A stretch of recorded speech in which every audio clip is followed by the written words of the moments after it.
I shall wear a crown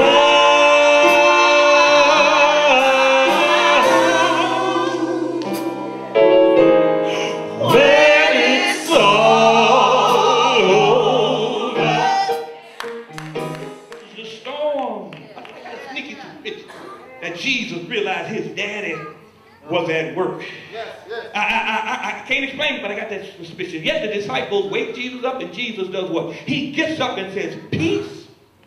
Still, y'all know that text there. How do you handle storms that suddenly show up in your life? I got 3 and I'm gone. First of all, remember who is in the boat of your life with you. That's very important. Don't forget who's in the boat with you.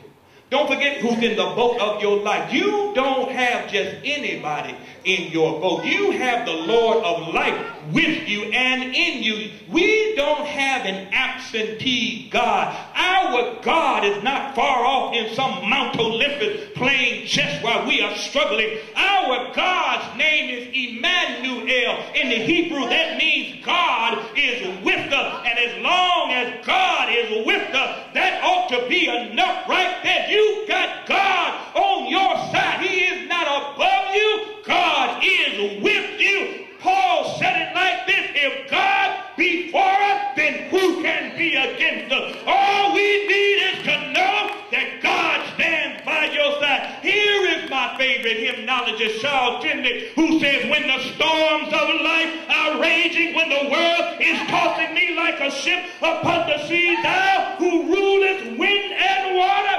stand by me. He didn't ask for him to stop the storm. He just said, stand by me. He didn't ask him to make the waves behave. Stand by me. When the storms are coming, just ask the Lord, stand by me. Everything be all right, because if God be for you, none can be against you. A sleeping Jesus on the cushion of your heart is more important than the storms beating against your boat. Don't you ever forget. Secondly, remember when storms rage, rocking your boat, don't back up, because you are on kingdom business. Do you realize that through all of what was going on in the text, the boat that they were in never stopped moving, and it kept going forward. Never went backwards, did not stop. The boat was steady moving toward its destination. Why? Because they were on holy assignment. They were on kingdom business.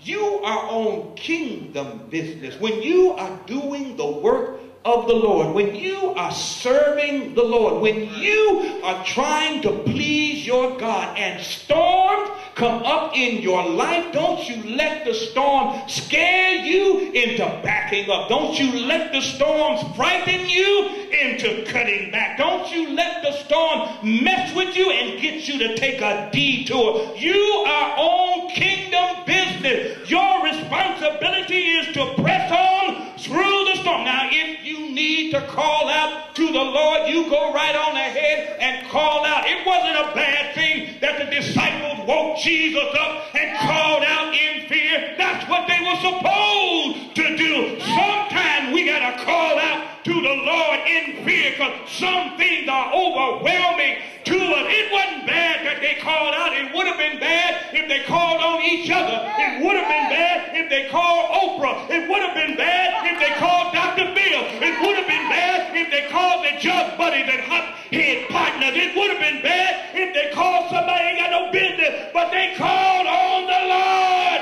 When you find yourself in a situation and you are overwhelmed, call out to him. Tell him, I need you. Or don't you care about me? When you're calling out to him, and keep on going.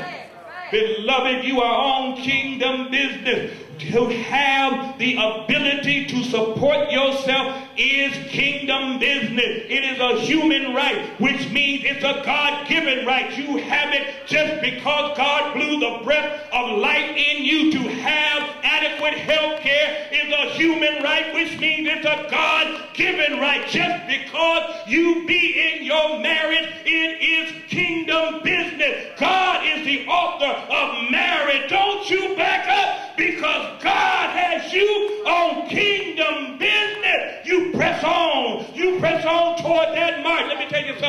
When my mama and daddy, when the storm would be raging, they wouldn't complain. I wouldn't hear them talk because they didn't want to complain to the children, but I would hear them calling out to the Lord. My mama would sing her loudest when things were going wrong in her life. My daddy would study his scriptures and he would sing his loudest when things were going wrong. They would sing the loudest and the hardest. They would pray the hardest when things were pressing in and storm clouds were all around them. You call out to the Lord when things are going wrong. You come into the sanctuary, shut your hands out. Father, I stretch my hands to thee. But don't you stop doing the Lord's work. Don't you cut back on doing the Lord's work. Let me ask you this. If you were driving from Gary to New York, you start out, you on the trip, you ride.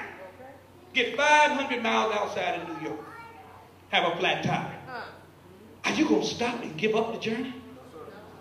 Are you going to turn around and go back? No, you just pause on the journey. Because when you pause on the journey, you got to go and get the thing out the trunk. And you go get the thing out the trunk. And then you got to do what? You got to bow. You got to bow for it. Take that thing off. Put that new one on. Get back in your car. Give your signal. New York, here I come. Don't you let nothing stop you on the journey. If you got to pause and pray and proclaim to the Lord, you do that, but you keep pressing. Y'all not getting it. Let me give a oldie but a goodie. Father and his daughter were driving down south, and as they were driving, the daughter was driving, the rain started coming down. She said, Daddy, you want us to go into a rest stop? He said, no, baby, keep going. Then the rain got hard, and it began to beat down. The thunder got loud. She said, Daddy, it's looking bad out here. I think we need to pull over this rest stop. We're going to have another one for a long time. He said, no, baby, you keep driving. And then the rain started going sideways. The wind started hitting the car. It was rocking. She said, Daddy, I'm scared. Can we pull under the viaduct and just wait for it to go over? He said, no, baby, keep driving. And they drove for about 45 minutes more, and the rain started lightening. The thunder stopped. A break in the clouds happened. A few more minutes, the rain stopped. Daddy said, pull the car over. You want to pull the car over now? Pull the car over. Pull the car over. Daddy gets out, goes to the back with his cane. Said, come on to the back of this car with me, girl. She comes back and he said, look what you see. What you see back there? She said, that's the storm. He said, now, baby, if we had a stop, we'd still be in the storm.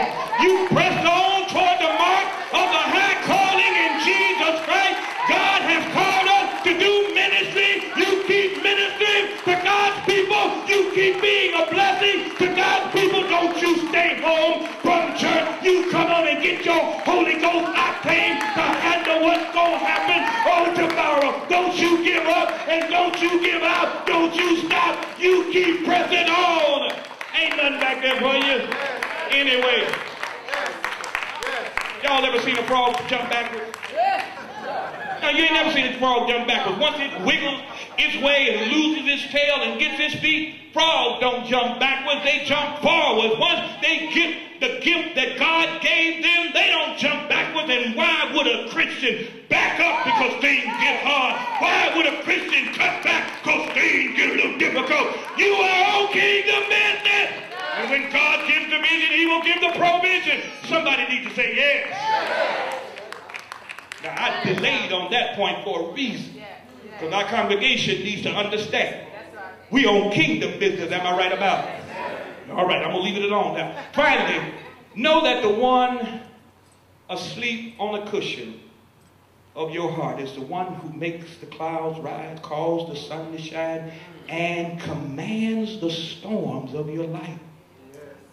In fact, not only does he command the storm, but he commands you in the storm. You think that the blessing is the waves stop, the wind stop. Who was Jesus really speaking to? Jesus, look at the words he said. With 3 words, the disciples woke him. He looked at them and said, peace, be still. Y'all missed this. I missed it until I began to study. It wasn't so much to the storm. He was talking to them. He commanded peace. That peace that only comes in the midst of the storms of life. You don't have peace when you have sunlit summer days and everything is all right. That's composure and that's comfort. That ain't peace, y'all. Peace comes only in the midst of the storm. That's why it is called the peace that passes all understanding. Nobody can figure it out. How come you're laughing when you're going through? How come you're smiling and you got hell going on? How come you keep holding your head up and folk trying to beat you down? They don't understand that kind of peace. It is the peace that passes all understanding. And Jesus will command peace in your life. But he will not just command it in your life. He commands it to be. Yes, yes. Oh, you're missing it. He says, peace be. Not become, but be. Peace be present. Peace be right now. Peace, show yourself right now. Jesus commands peace to be. But not only did he command it to be, but be still. Be still like a blanket of comfort to calm you in the midst of the storms of your life. Be still to steady your nerves and soothe your soul and show you the shore of your destination. Be still, that soul of mine, still that soldier of the cross, steady that soldier, so they'll be reminded that they ain't out here all by themselves. I am with you, and you can be still in the midst of the storm. Beloved, what did Jesus say in the beginning? It is the thesis of the whole experience. He said, let us go over to the other side. He didn't say, let us try to get there. He didn't say, let us maybe do it. He didn't say, let us look and see if it's going to be all right. He said, let us go to the other side. In other words, you are going to get to the other side all along. You're going to get there. What matters is how you're going to get there. Are you going to get there standing up like a soldier of the cross, or are you going to get there crawling on your knees, acting like a coward? We're going to get to the other side if we stand strong. He said it, and when he said it, it don't matter what you think about it. It's already done. He said, let us pass over to the other side. Paul said it like this: let us press on toward the mark of the high calling in Jesus Christ. There's a lesson and a blessing in the pressing. We've got to press on like soldiers of the cross. We got to walk by faith and not by sight. What do you think that means? Peter got upset because of what he saw. He only needed to focus on the Lord God Almighty. We walk by faith and not by sight. Other folks get all caught up in what's going on, but we know who has in his hand all that goes on. We step forward with faith. We don't back up and we don't cower up. Is there anybody here who is a soldier of Emmanuel's army? Then you need to stand on your feet and tell the devil, you've been trying to get me, but I just found out today that the Lord is with me.